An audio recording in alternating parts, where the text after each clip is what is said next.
the highest magistrate who is presumed to be trained in the law and the rules of evidence whatsoever to support whoever possesses the rights of ownership. He says are the result of his foresight in dollar. He shows nothing to prove this, has woven a fantastic tale in his desperation to explain his unclaimed wealth arises. When a public official that is manifestly out of proportion to his salary, the Chief Justice Renato Corona wrote that when an income, then the excess is prima facie proof that it is not. Sarang condo units o lupain. Nasa saan ba niya ang mga ito? Corona, Constitution, and the law, he did not insist dollar deposits because he believed that it is covered by the free based on the law itself and the principles of public and Republic Act 6426 or the law of secrecy of foreign government officials. And it requires them to declare all between peso and banking institutions. And its prohibition bank of their depositors, but allows the depositors themselves to waive violation of the law to the absurd situation. This is how led to possess superior his own interest. Your Honor, after 4.5 months of trial, standards should Chief Justice Renato Corona be judged. Standards that are fair to the demand of which Constitution provides and independence. Chief Justice Corona be judged by the conduct and truthfully and faithfully. Because it is both betrayal, it is dishonesty. Constitutional Commission, which includes all acts which are not punished by statutes as penal, negligence of duty, tyrannical abuse of power, breach of official duty by malfeasance or misfeasance, favoritism, etc., to the prejudice of public interest, for it is willful and intentional. This lies in defense of good faith. It is understood to imply the disposition to lie, lack of integrity, lack of honesty, probity or integrity in principledness, disposition to defraud, deceive, or betray. Indeed, public will have no difficulty in gathering, collating, and constituting, but a dishonest one will only provide shallow use and explanation. Ginong Pangulo,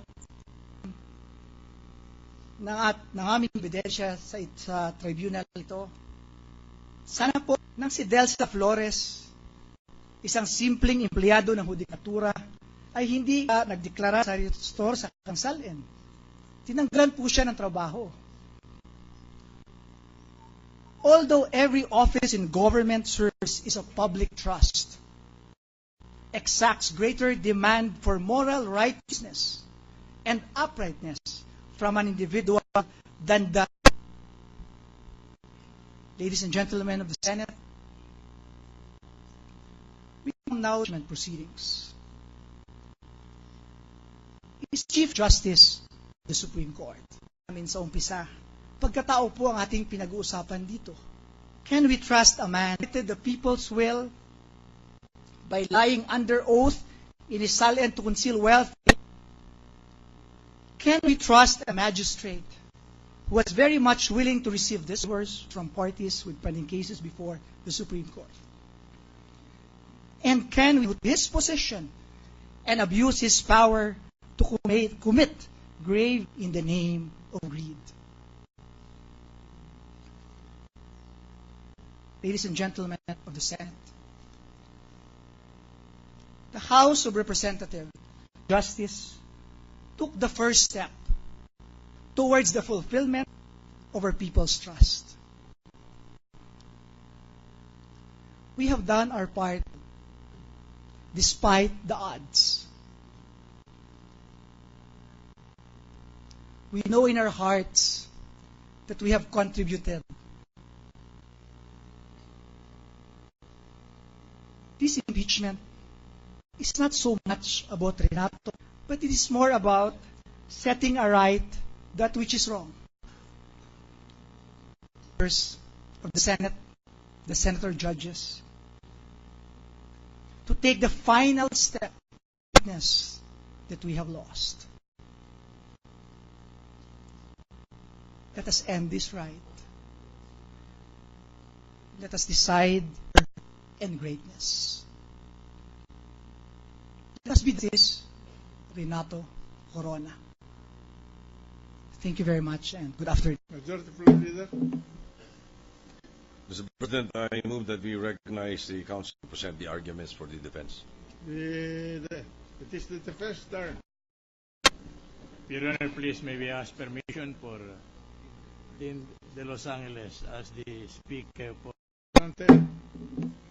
Proceed.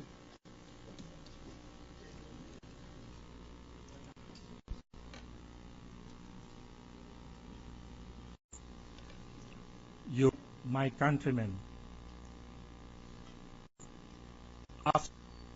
there are two matters I wish to discuss. Whether the confidentiality of foreign currency deposits under Republic Act 60 is a justification not to disclose dollar accounts in the SALN. If it is not a justification, whether its non-disclosure to an impeachable offense. The confidentiality under Republic Act 6426 justifies a public of closing his dollar accounts in his SALN.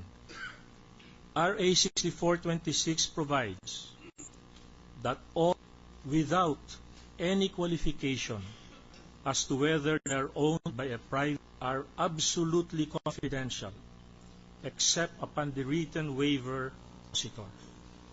Even if Section 18 requires public officials to file a SALN under oath and the confidentiality of dollar deposits under the foreign currency specific law.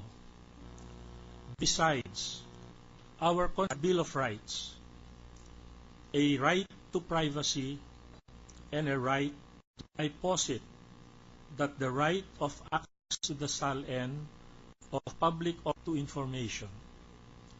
However, in Republic versus Supreme Court ruled that bank accounts are not covered regarding the right to information and full disclosure. And I quote, "The Act is repealed or amended, the legal order is obliged to consider the absence of Philippine bank deposits.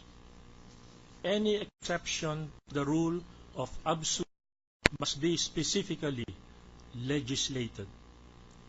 When the Supreme Court issued the template in favor of PS Bank, Justice Arturo Brion, in his concurring opinion, not only but added, and I quote, "Notably, the court declared the bank accounts law are not covered by the right to information and the requirement of full public disclosure under Article 2, Section 20, which is statutorily implemented through Republic Act 6713.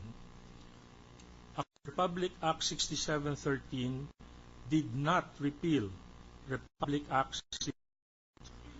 The implied repeal of inconsistent laws that Republic Act 6713 must be interpreted as a repeal of the express substantive right granted to the 8 of Republic Act number 6426, enacted earlier.